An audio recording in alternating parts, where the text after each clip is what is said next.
La découverte de nouvel atome.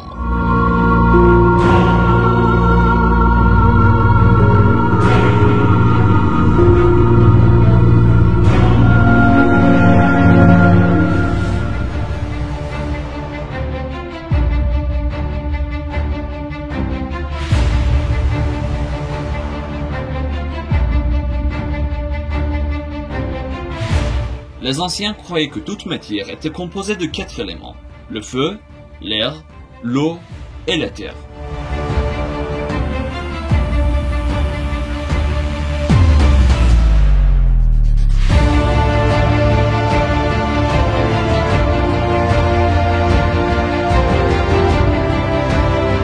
Au fil du temps, avec les progrès de la science, les scientifiques ont découvert que toute matière est constituée de particules minuscules, appelées les molécules. Donc, si on réfléchit bien, on va se rendre compte que certaines connaissances perdent peu à peu leur sens.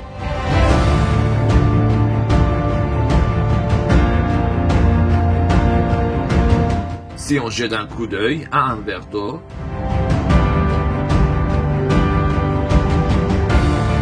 à une piscine, à un lac, à une mer, ou même à un océan,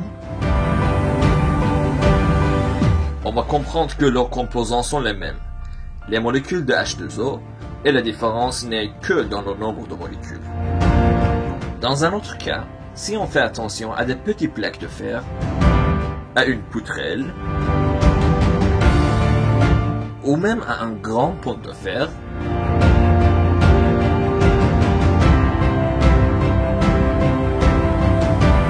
on peut voir que les atomes de Fe en sont les éléments constitutifs.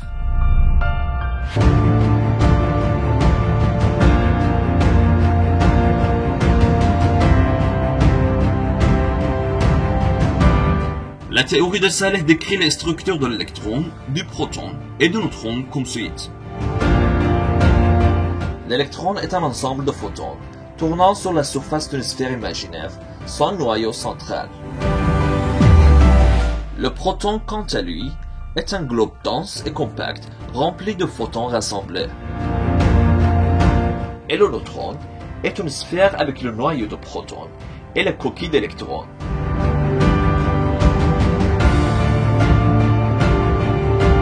Par conséquent, la plus petite unité constitutive d'électrons, de protons et de neutrons, ou autrement dit, l'univers entier n'est que le photon.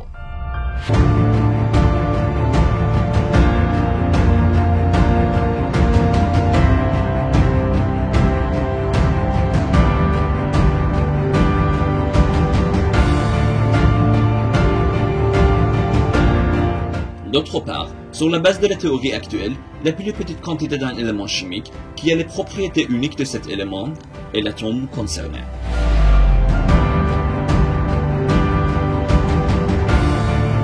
Ou bien on peut dire que l'atome est la plus petite unité en laquelle la matière est divisée.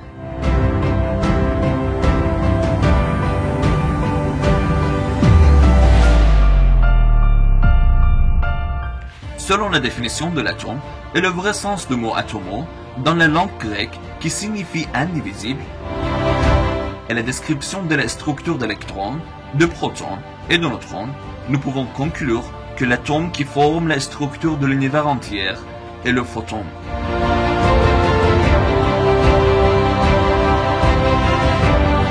Donc, le photon, dans le vrai sens du terme, pourrait être appelé le nouvel atome, qui est l'élément constitutif primaire de toute matière dans l'univers.